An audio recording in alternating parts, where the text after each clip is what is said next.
बिस्मिल्लाहिर्रहमानिर्रहीम। अस्सलामु अलैकुम। ख़ानदानी ज़िंदगी को बेहतर कैसे बनाया जा सकता है? फैमिली के साथ रहना चाहिए या अलहदा? ये आज की इस वीडियो में मैं आपके साथ शेयर करूंगा। आमतौर पर देखा गया है कि मिडिल क्लास तबके में ख़ानदानी ज़िंदगी में मसाइल की बड़ी वजह कम आमदनी का होना है, क्योंकि कम आमदनी की वजह से वो तमाम आसाइशें जो उसका ख़ानदान उससे तवक्को कर रहा होता है नहीं मिलती, तो उसकी ज़िंदगी में मसाइल आ जाते हैं।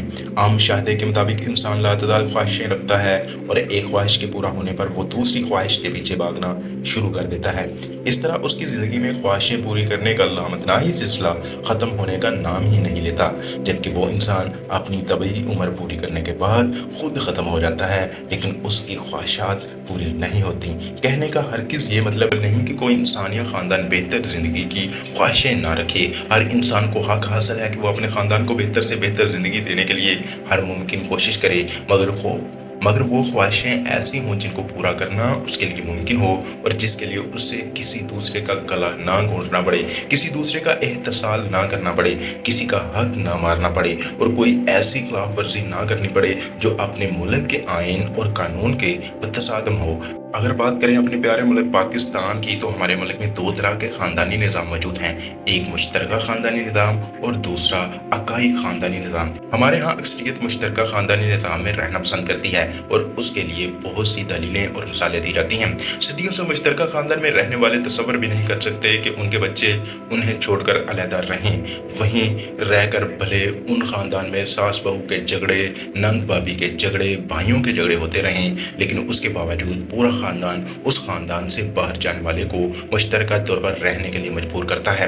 उसे मुख्तलिफ किस्म के वास्ते दिए जाते हैं। माँ अपने उस बच्चे की जुदाई में बीमार पड़ जाती है और पूरा ख़ानदान उससे नाराज़ हो जाता है और उससे समाजी राब्ता मुनक़िता करने की भी कोशिशें की जाती हैं, वगैरह वगैरह।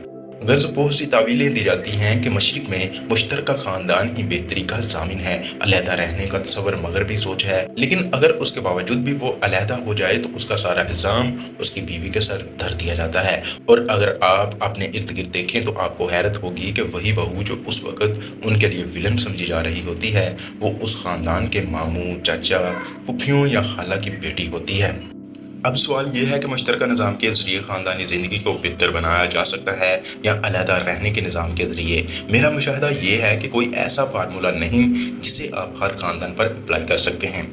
मुश्तरका निज़ाम के जिन ख़ानदानों में ख़ानदान वालों के रवैये मुस्बत हैं, जहाँ हर एक की राय का एहतराम किया जाता है, जहाँ ख़ानदान की बहुओं को बेटियों की तरह समझा जाता है, जहाँ यूटिलिटी बिलों के कम या ज़्यादा देने पर भाई एक दूसरे के खिलाफ नहीं हो जाते, जहाँ मियाँ बीवी के साथ उन दोनों ख़ानदानों में हम आहंगी होती है और एक दूसरे की राय का एहतराम किया जाता है, तो वो मुश्तरका ख़ानदानी निज़ाम सदियों से चले आ रहे हैं और उनके दरमियान कभी कोई मसला नहीं रहा। इसी तरह जो ख़ानदान अलहदा रहते हैं, अगर उन दोनों मियाँ बीवी के दरमियान हम आहंगी है तो उनके दरमियान कभी मसाइल नहीं होंगे, वरना वो अलहदा होकर और ज़्यादा मुश्किलात का शिकार हो जाते हैं। और चूँकि वो अपनी ज़िंदगी के फ़ैसले खुद करते हैं और अपने ख़ानदान का कोई बुज़ुर्ग उनके फ़ैसलों में शामिल नहीं करते, तो उन ख़ानदानों में कशीदगी का उभरना लाजमी अमर है, जो अक्सर वाक़यात में तलाक पर आखिरकार ख़त्म होता है। इसलिए मेरी राय में आप चाहे मुश्तरका ख़ानदानी निज़ाम में रहते हों या अलहदा रहते हों, आप एक मुस्बत सोच को परवान चढ़ाएँ, अपनी शरीक हयात को ख़ानदान के फ़ैसलों में शरीक करें, अपने ख़ानदान में उसे अहमियत दिलवाएँ और उसे ये एहसास मत होने दें कि वो उस ख़ानदान के लिए अजनबी है। इसी तरह एक शादीशुदा औरत के लिए भी ज़रूरी है कि वो अपने शौहर को अपने ख़ानदान में इज़्ज़त दिलवाए। मेरा मुशाहिदा है कि जिन ख़ानदानों में दामाद को तस्लीम नहीं किया जाता, उन ख़ानदानों में भी हमेशा कशीदगी रहती है। यहाँ बहुत अहम बात आपके साथ मैं शेयर करूँगा कि जिसकी इजाज़त हमारा दीन इस्लाम भी देता है और जिस पर हमारे माशरे में अमल बहुत कम किया जाता है, कि जब आप अपने बच्चों की शादी करते हैं तो शादी करने से पहले उनकी रज़ामंदगी का लाजमी पूछना कि वो क्या जिससे शादी कर रहे हैं उसको पसंद करते हैं, उससे शादी करना भी चाहते हैं या नहीं। बाज़ औक़ात हमारे ख़ानदानों में लड़का और लड़की को ऊपर दबाव डाला जाता है शादी के वक़्त, फिर वो दबाव में हाँ कर देते हैं, लेकिन वो सारी ज़िंदगी पछताते हैं कि हम उसे पसंद नहीं करते थे जिससे शादी हो गई है।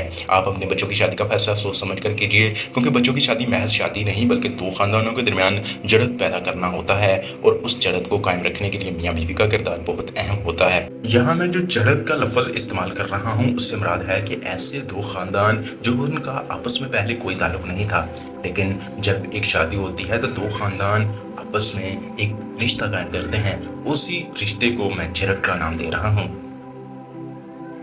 और उस जड़त को कायम रखने के लिए मियाँ बीवी का किरदार बहुत अहम होता है। बहुत से खानदानों में दामाद को जो इज्जत दी जाती है उससे ज्यादा के हकदार होते हैं, और इसीलिए वो अपने ससुराल में खुशी गमी के मौका पर ऐसा ड्रामा करते हैं कि ससुराल वाले परेशान हो जाते हैं उसे हैंडल कैसे करें। बल्कि इसी तरह बहुओं को भी यही शिकवा रहता है कि उन्हें वो एहतराम नहीं मिल रहा जिसके वो हकदार हैं। बहू उस खानदान को अपने असूलों के मुताबिक चलाना चाहती है, जबकि खानदान चाहता है कि बहू उस खानदान के असूलों के मुताबिक जिंदगी गुजारे, और यहाँ से ही खानदान और बहू के दरमियान तसादम की फजा पैदा होती है, जो उस बहू की अलहदगी पर ही खत्म होती है। मौजूदा दौर में तो उन रिश्तों की सोच में और भी तब्दीली आई है। माजी में बेटियों को शादी के वक्त समझाया जाता था कि अब से वो आपका घर होगा, आपके सास ससुर आपके वालिदैन होंगी, और आपने मरते दम तक उनकी और उस घर की वफादार बने रहना है। लेकिन आज के दौर में बेटी को समझाया जाता है कि अगर तुझे वहाँ कोई बात करे तो हमें बताना, फिर हम देख लेंगे।